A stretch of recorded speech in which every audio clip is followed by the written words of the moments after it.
Evet, 3 günlük Barcelona gezimiz başlıyor. Dünyanın en büyük gıda takviyesi fuarı Vitafoods'a geldik. Fuarın önündeki 3 günü de Barcelona gezisi olarak değerlendirdik. Barcelona'ya geldiğimizin en büyük göstergesi bakın. Telefonumu boynuma astım. Elimdeki kamera bileğime asılı. Zeynep de aynı şekilde. Burada hırsızlık çok yaygın olduğunu söylüyorlar. O nedenle bütün elektronik eşyalarımızı iple vücudumuza bağlayarak sağlama aldık. Şimdi Katalunya Meydanı'na çıkan caddede yürüyerek gezimize başlıyoruz. Katalunya Meydanı buranın en büyük meydanı. 6 tane caddenin birleştiği bir meydan.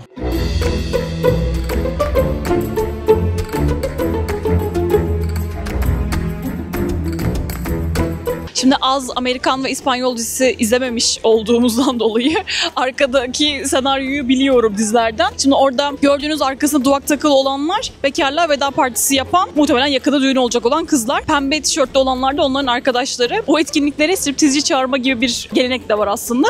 Bu sefer sanırım öyle yapmamışlar da 2 tane üstlerini çıkarmış erkek vardı. Onlarla fotoğraf çekindiler.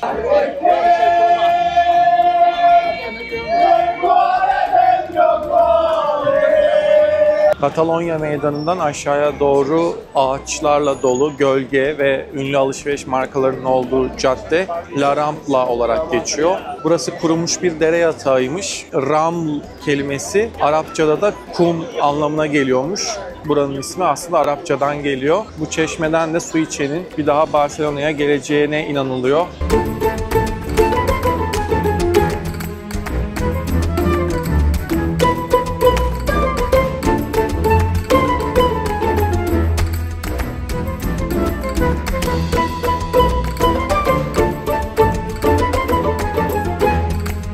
La Ramblas Caddesi'nin ortalarına doğru La Boqueria diye bir eski pazar var. Burada deniz ürünleri, meyveler, atıştırmalıklar hem turistlerce hem yerel halk tarafından uğranılan çok kalabalık bir pazar. Burası da görülmesi gereken noktalardan bir tanesi. Burada bu istiridyeler meşhur. Ustanın şimdi hazırlamasını görüyorsunuz.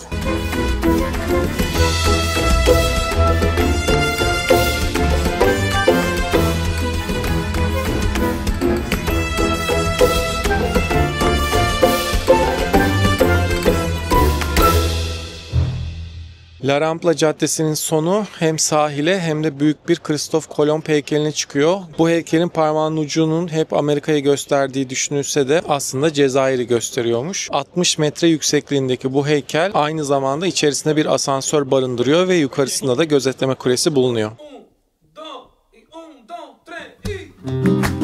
Dubai, Lisbon, New York bloklarımda da gördüğünüz Time Out Market Barcelona'da da var.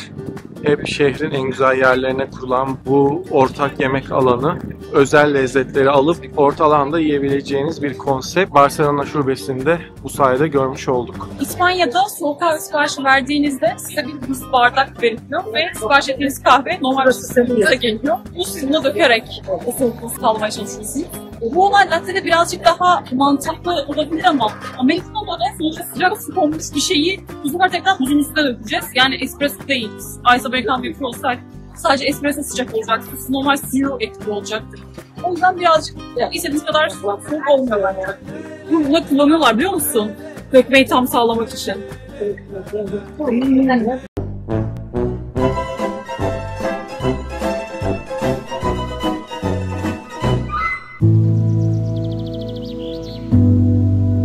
Şu anda Park Güell'in mozaik balkonundayız. Park Güell aslında en başta yapıldığında bir konut projesiymiş. İş adamı, soyadı Güell olan bir iş adamı Gaudi ile anlaşarak burada bir konut projesi yapmak istemiş. 60 tane villa yapacaklarmış. Ancak sonrasında bu evlerin sadece 2 tanesi satılabildiği için bu proje iptal olmuş. Burası da atıl halde kalmış.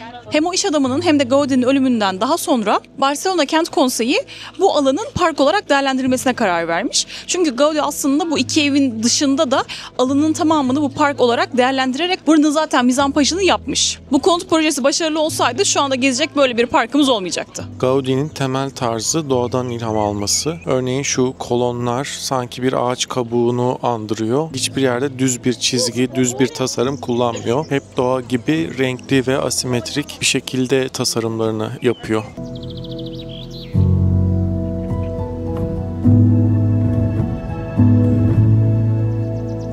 bu mozaik bankın altındaki yüksek kolonlarla inşa edilmiş büyük alanda bu villa projesi yapılsaydı pazar yeri olması amaçlanarak yapılmış bir yer. Ancak burada da yine tavanda o mozaik fayansları ve özel tasarımları görebilirsiniz. Gaudi buraya kırık fayanslardan upuzun bir oturma alanı yapmış. Aslında o zamandan sürdürülebilirliğin ilk temellerini Gaudi atmış diyebiliriz ve çok fonksiyonel, böyle belini kavrayan, burada saatlerce oturabilirsin rahat bir şekilde. Çok ergonomik bir tasarıma sahip. Normalde beton ve fayans bir oturma alanının çok rahat olmamasını beklersiniz ama o özel tasarımıyla gayet saatlerce oturulup dinlenilebilecek rahatlıkta bir yer yaratmış. Ayrıca örneğin oturulan yerlerde bu şekilde oluklar yaparak biriken kirli suyun akmasını amaçlamış. Yine beli destekleyen şöyle bir çıkıntıyla ve özel eğimiyle direkt beli kavrayan rahat bir oturma alanı yaratmış. İnsanlar da burada hem Barcelona manzarasına karşı fotoğraf çektirmek için birbirleriyle yarışıyorlar hem de parkın yorgunluğunu burada dakikalarca oturarak atmaya çalışıyorlar.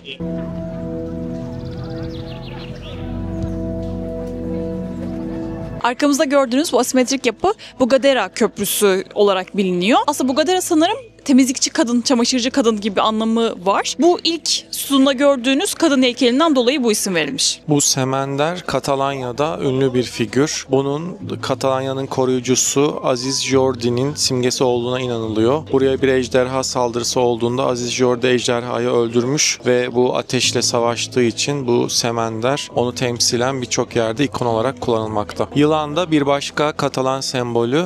Gaudi Katalan milliyetçisi biri olduğu için yılan figürünü de burada kullanmış.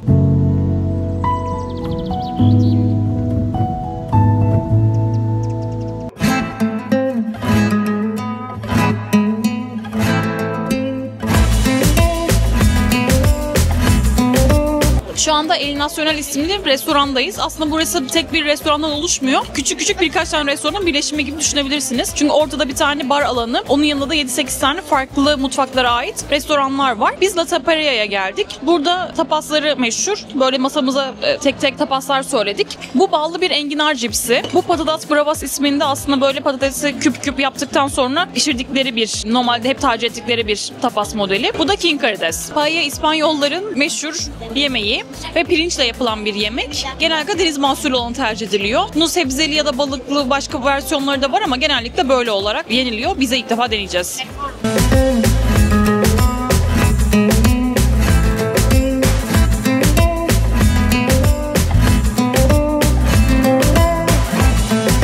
Biliyorsunuz İspanya'da Katalanların bağımsızlık mücadelesi çok önemli bir konu. 2014'te de bunun çok yoğun olduğu bir dönemde bir sanatçı bir gazeteyle işbirliği yaparak özgürlük sizin için ne anlama geliyor diye soru soruyor ve onlara fotoğraf yollamasını istiyor. Sanatçıya 4000 tane fotoğraf geliyor ve bu gelen fotoğrafları birleştirerek şu an arkamızda gördüğünüz murali yapıyor. Bu muralin ismi de The World Comes to Life with a Kiss. Yani hayat ya da dünya bir öpücükle başlar. Şu anda burası pek çok turist için uğrak bir nokta ve herkes buranın önüne gelip fotoğraf çekinirken öpüşüyor. Evet, Barcelona Katedrali'ndeyiz. İşte hep bir şeylerin büyüğü var. Belki Sagrada Familia olmasaydı burası ihtişamıyla tüm cazibeyi üzerine çekecek bir nokta olacakken tabii ki de Sagrada Familia çok daha büyük bir kilise ama burası da çok ihtişamlı bir nokta. Burası 1298 yılında yapımına başlanmış ve yaklaşık 120 yıl yapımı sürmüş bir katedral. Azize Ölayla'ya adanmış. Bu Azize kimdir? 13 yaşındayken Roma valisi tarafından Hristiyanlığı terk etmesi için 13 farklı işkenceye uğramış. İşte tahta çiviler üzerinde yürütülmüş, çıplak bırakılmış, soğuğa maruz kalmış. Sonrasında bir gün utandırılmak için çıplak bir şekilde sokakta gezdirilirken hava gayet güzel olmasına rağmen birden kar yağışı başladığına ve onun vücudunu örttüğüne inanılır ve sonrasında hayatını kaybeder ve şehit ilan edilir. Bu katedral de onun anısına inşa edilmiş bir katedral. Her ne kadar Sagrada Familia Barcelona'nın en büyüğü olsa da burası şu an Barcelona'nın ana katedrali olarak kullanılmaktadır. Evet, Gotik Mahalle'de Bizbe Sokağı ve Bizbe Köprüsü'ndeyiz. Bu Bizbe Köprüsü 1920'lerde yapılmış ve iki tane devlet dairesini birbirine bağlayan ama bu Gotik Mahalle'nin en ikonik yapılarından bir tanesi. Herkes burada fotoğraf çektirmek için birbiriyle yarışıyor. Bir kuru kafa ve hançer sembolü de var köprünün üzerinde. Hatta bu köprüyü yapan mimarın lanetlendiği ve erken öldüğü de iddia ediliyor.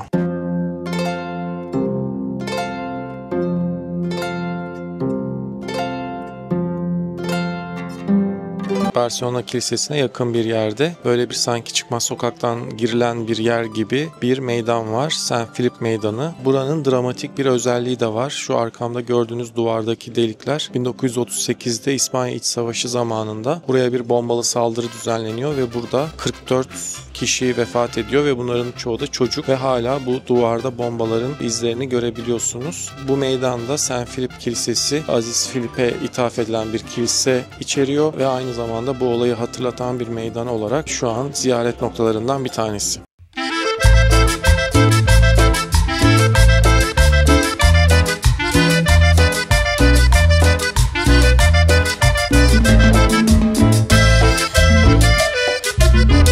San Sebastian yemek için John Cake diye bir kafeye geldik. Aslında San Sebastian bu tatlının ilk yapıldığı bölgenin adı. Bu yanık cheesecake olarak geçiyor. Burada birkaç tane alternatif var. Klasik olanı bu normal bildiğimiz bizim aslında San Sebastian dediğimiz versiyonu. Burada böyle Antep fıstıklı, onun dışında karamelli, benim aldığım gibi çikolatalı olan vardı. Biz aslında normalde sadece bir büyük dilim klasik olandan alacaktık ama bu pastörize değilmiş. Benim hamile olduğumu görünce bana çikolatalıyı önerdiler. Yanında kahve aldık. İçeride yani bir sürü turist var ve herkes alıp böyle elinde yemek için dışarı çıkıyor. Oturma yeri yok. O yüzden dışarıdaki bu bankı değerlendirebiliyorsunuz. Burada cheesecake'lerin standart fiyatı yok. Tartarak veriyorlar. Size dilimi ne kadar kalın istediğinizi soruyorlar. Ona göre tartıyorlar.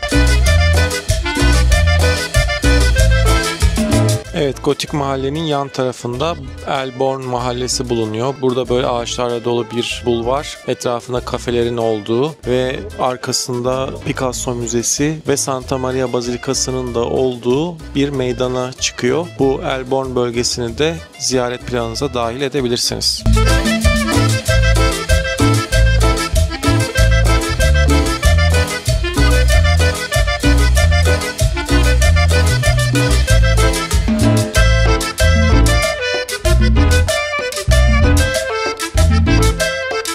Born bölgesinde Hofmann isminde de bir hastane bulunuyor. Özellikle kruvasanları ve Antep fıstığı şeklinde bir tatlısı meşhur. Bu bölgede herkes buradan bir şeyler alıp hem Born Caddesi'nde hem de yakındaki Stodella Parkı'na geçip orada yiyorlar. Bu da aklınızda olsun, güzel bir lezzet noktası. Özellikle aldığı birçok lezzet ödülü de bulunuyor.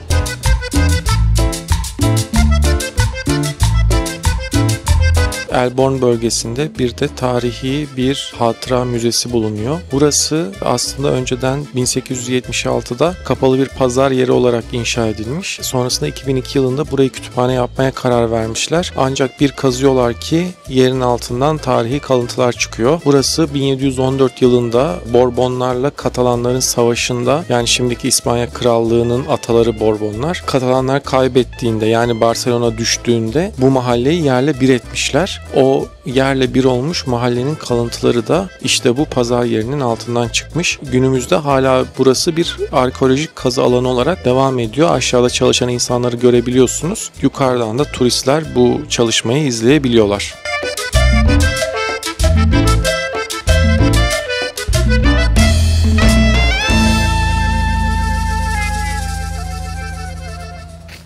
Evet, şu anda Ciutadella Parkı'ndayız. Citadel askeri üst anlamına gelen bir kelime. Burası da önceden askeri kaleymiş. Ondan sonrasında park yapılmış. 1714 yılında Veraset Savaşları'nda Barcelona düştüğünde ve Katalanlar Borbonlara karşı kaybettiğinde 5. Felipe onlara sürekli gözdağı vermek ve onları baskı altına tutmak için bu alana büyük bir kale inşa ettirmiş. Sonrasında 1869 yılına kadar bu kale burada durmuş ve o yıl yıkılmasına karar verilmiş ve yerine park yapılmış. 1888 yılında da Barcelona Dünya Fuarı'na ev sahipliği yaptığında buraya ikonik bir yapı olan Zafer Takı, büyük bir giriş kapısı gibi ve aynı zamanda büyük bir şelale, su havuzu, göletlerin olduğu eklemeler yapılmış. Günümüzde de hala hayvanat bahçesi buranın içerisinde bulunuyor ve gölette insanlar kayık kiralayarak binebiliyorlar ve yine burası hem yerel halkın hem turistlerin bir dinlenme merkezi haline gelmiş durumda. Evet, bu Zafer Takı yine 1888 Dünya Fuarı'nda ana giriş kapısı olarak inşa edilmiş. Adı Zafer Takı belki savaş simgesi gibi düşünülse de aslında ilerleme, kültürel ve entelektüel birikimi ifade etmek için adına Zafer Takı denilmiş. Matcha Crew Barcelona'dan matcha latte'mizi aldık. Şimdi Sagrada Familia'ya yürüyoruz. Matcha Crew'a biz bir keresinde Helsinki'deyken gitmiştik ve Helsinki'deki şubede zaten bir Japon beyefendi çalışıyordu ve matcha'yı yapıyordu. Meğer orası buranın ilk yeriymiş. Sonrasında Prag ve Barcelona'ya şube açmışlar. Gerçekten işini iyi yapan, 6 tane matcha seçeneğini size sunan bir yer. Hani siz onların arasından hani hangi kaliteyi istiyorsanız seçebiliyorsunuz ve matcha miktarını değiştirme şansınız var. Hani daha hafif, normal miktar daha ağır olarak seçebiliyorsunuz. Gerçekten güzel yapıyorlar.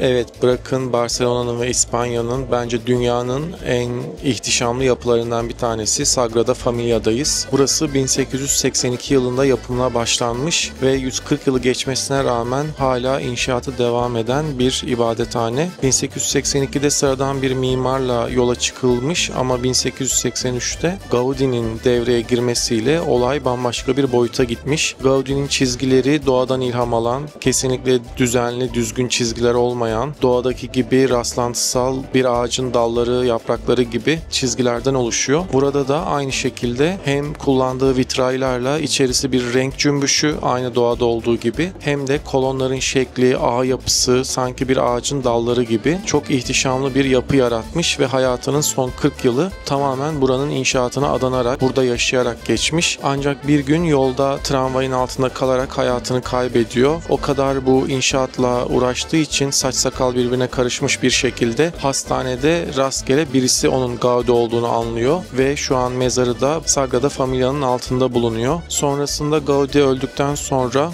inşaat hala devam etmekte. Gaudi'nin çizimlerinin çoğu 1936 yılında İspanya İç Savaşı'nda yok edildiği için sonrasında Gaudi olsaydı burayı nasıl tasarlardı diye düşünülerek ve son dönemlerde de yapay zekadan yardım alınarak çizimler tamamlanmaya ve inşaat bitirilmeye çalışılıyor. 2026 yılında Gaudi'nin ölümünün 100. yılında bütün inşaatın tamamlanması amaçlanıyormuş. Pandemi sebebiyle biraz daha geçeceği söyleniyor. Bütün inşaat tamamlandığında 18 tane kule olacak. 12 tane havari, bir Meryem Ana, bir Hazreti İsa ve 4 İncil yazarına ithafen ve en yüksek kulede İsa'nın kulesi hala inşaatı devam ediyor ve bittiğinde 172,5 metre olması planlanıyor ve Sagrada Familia 3 ana cepheden oluşuyor. Birincisi doğuş, Hazreti İsa'nın doğuşunu, ikincisi Çile cephesi, Hz. İsa'nın çarmıha gerilmesini anlatıyor ve üçüncüsü de henüz tamamlanmayan Zafer cephesi, yeniden doğuş ve cennete yükseliş ve sonsuz hayatı anlatacak şekilde bitirilecek. Şu an günümüzde alınan bilet ücretleriyle hala inşaat finanse edilmekte. Bu kadar uzun süren bir inşaat için Gaudi de şöyle demiş: "Benim müşterim Tanrı ve tanrılar acele etmez. Dolayısıyla benim geniş geniş vaktim var" demiş.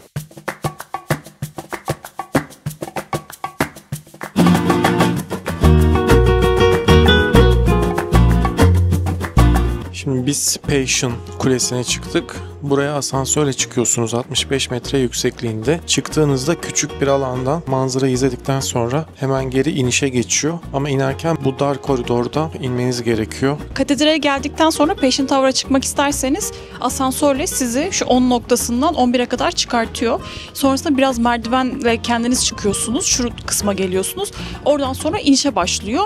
Ve toplamda 65 metre çıkıyorsunuz asansörle. Buradan aşağı doğru da 400 basamak inmiş olacağız. Şimdi biz bu kulenin tepesine çıktık. Oradan böyle kıvrılarak merdivenlerden iniyorsunuz. Arada bazı küçük gözlem yerleri var. Bu katta da küçük bir balkon bulunuyor. İşte buradan gözlem yapabiliyorsunuz. Burada yapımı devam eden diğer kuleyi görüyorsunuz.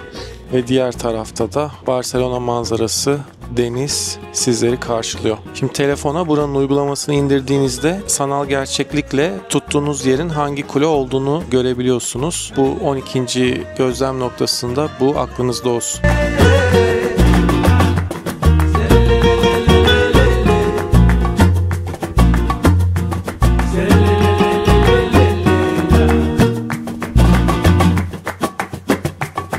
Maşallah gibi. Evet, kulenin son challenge'ı bu spiral merdiven. Bu şekilde çok dikkatli bir şekilde inmeniz lazım. Bunu kim tasarladıysa Allah selamet versin.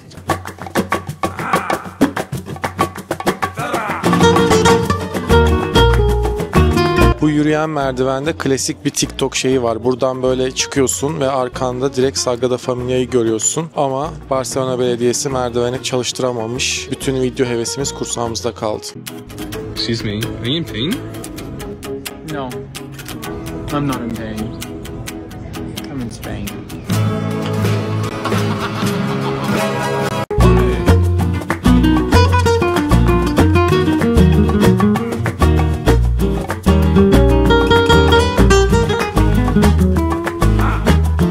Sagrada Familia'ya yakın bir yerde ama ara sokakta çok bilinmeyen bir pizzacıya geldik. Ottan Totto. İtalyan bir ailenin işlettiği bu restoranda çok güzel pizzalar var. Şimdi bir burrata söyledik. Enginar kızartması da çok övülüyor başlangıç olarak. Bir de İtalyan zeytini söyledik. Birazdan da pizzalarımız gelecek. Enginarı çok beğendik. Bir de kabak çiçeği kızartması söyledik. Bu da çok öneriliyor. Şimdi onu deneyeceğiz. Aslında başlangıçlarla bayağı doyduk ama pizzalarımız şimdi geldi. Bu 4 peynirli pizza. Şuradaki patlıcanlı ricotta peynirli bir pizza. Bu da ton balıklı, zeytinli ve soğanlı.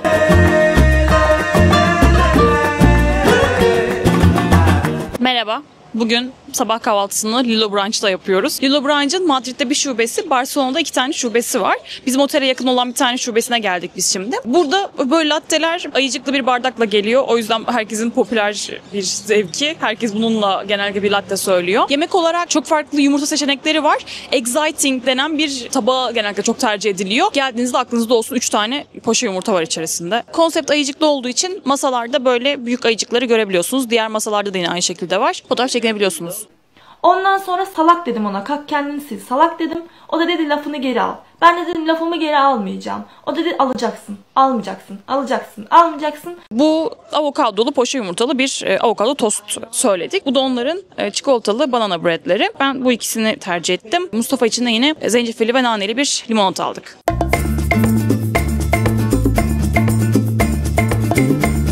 Şu anda Pasaj de Gracia Caddesi üzerindeyiz. Bu cadde üzerinde Gaudi'nin yapmış olduğu 2 tane önemli ev var. Şu anda arkamızda Casa Batlló var. Daha sonra ileride de Casa Mia'yı göreceğiz. İspanya tekstilden dolayı zenginleştikten sonra bazı iş adamları böyle artık olan fazla paralarını daha iyi değerlendirmek için kendilerine farklı evler yaptırmak istemişler. Bunlardan bir tanesi bir iş adamı olan Batlló. Batlló Gaudi'ye bu arkadaki evi yaptırıyor. Evin yüzeyine baktığınızda, dış cepheye baktığınızda zaten Gaudi'ye ait bir eser olduğunu görebiliyorsunuz. Çünkü köşeler yok. Doğal şekiller yine ilham alınmış. Camlarda ve yine duvar üzerinde mozaikler var. Balkonlarda kuru kafadan aslında ilham alınmış görüntüler olduğunu görebiliyorsunuz. Ve kolonlarda da kemikler var. Ve bu kemiklerden dolayı yerel halk buraya kemikli ev diyor. Bu evin önünde zaten genelde bir kalabalık oluyor. Herkes fotoğraf çekiniyor. Eğer içeri girmek isterseniz de bilet ücreti 25 euro. Dediğimiz gibi bu İspanyollar zenginleştikten sonra iş adamları kendileri için daha ihtişamlı evler yaptırmaya çalışmışlar. Ve bu bölgede aslında 3 tane büyük iş adamının yaptırmış olduğu evi görüyoruz. Biri zaten bu Gaudi'nin konuştuğumuz eviydi. Yanda da Ametier'in kendisi için yaptırmış olduğu bir ev var yine. Ametier bir çikolata üreticisi ve o da farklı bir mimara ev yaptırması için vermiş. Farklı mimarlara verdikleri için burada farklı dizaynlar, farklı tarzlarda evler yapılmış olmuş. O yüzden de bu alanın adı Anlaşmazlıklar Adası olarak geçiyor. Arkamızdaki örneğin evde gotik tarzda olduğunu ve özellikle yandaki eve göre, yani Gaudi'nin yaptığına göre daha simetrik olduğunu, estetik olarak çok farklı göründüğünü söyleyebiliriz.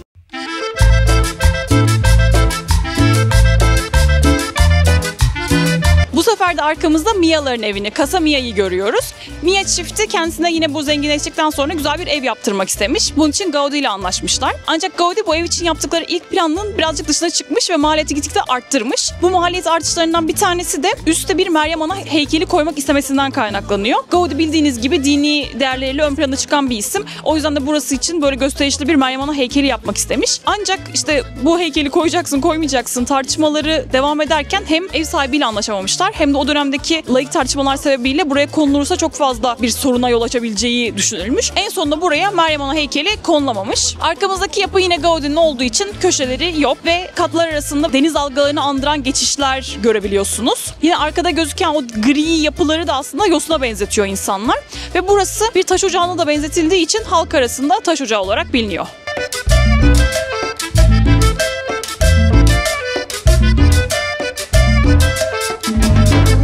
Barcelona Katedrali'nden hemen sola doğru geldiğinizde burada Santa Caterina Market diye bir yer var. Burası daha lokal bir yer. Diğer La Boqueria pazar yeri gibi böyle tıklım tıklım değil. Taze meyve yemeye hazır ve atıştırmalıklar alıp burada bir soluklanabilirsiniz.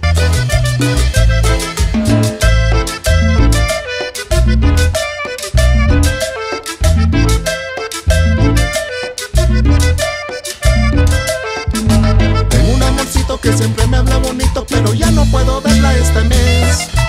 Es que está muy lejos, se fue para el otro lado y no tengo para... Barcelona Katedrali'ne yakın bir yerde yine Palau de la Música Catalana isimli bir tarihi konser salonu bulunuyor. Burası 1900'lü yılların başında yapılmış ve şu an UNESCO Dünya Mirası listesinde yer alan bir konser salonu. Akşamları konserler de oluyor. Gün içerisinde de bilet alarak 18 euro kişi başı bilet fiyatıyla giriş yapabiliyorsunuz. Akşam konserler 25 euro. Örneğin 8'deki bir konsere de 6 gibi girebiliyorsunuz ve konserden önce zaten dolaylı olarak müzeyi de gezmiş oluyorsunuz. Böyle de bir opsiyon var. Girmek istiyorsanız aklınızda bulunsun. Biz vakitimiz az olduğu için girmedik. Aynı zamanda müzenin alt katında çok güzel bir kafe ve restoran kısmı da bulunuyor. Orada da nefeslenebilirsiniz.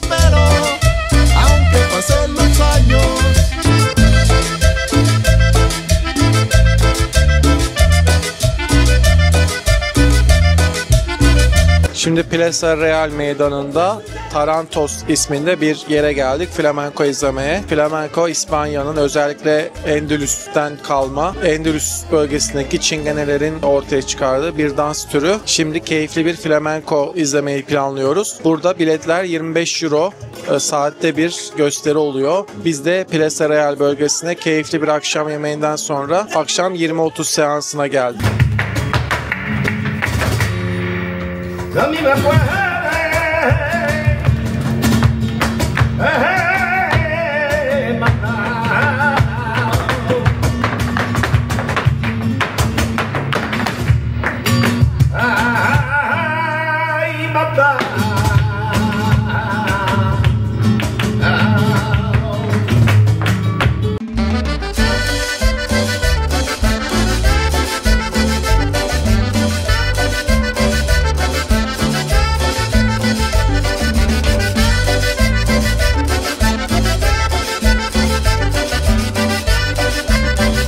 Evet, konaklama için Sonder Casa Luz isminde bir otel tercih ettik. Yani orta karar fiyat performans oteli diyebilirim. Odalar yeterli büyüklükte. Siz de konaklama alternatifi düşünüyorsanız aklınızda bulunabilir. Evet, Barcelona tatilimiz sona erdi. Tax refund kısmını sizlere göstereceğim. Önce şunu söyleyeyim. Barcelona'da bir alt limit yok tax refund almak için. 30 euro alışveriş de yapsanız, 10 euro alışveriş de yapsanız tax refund alabiliyorsunuz.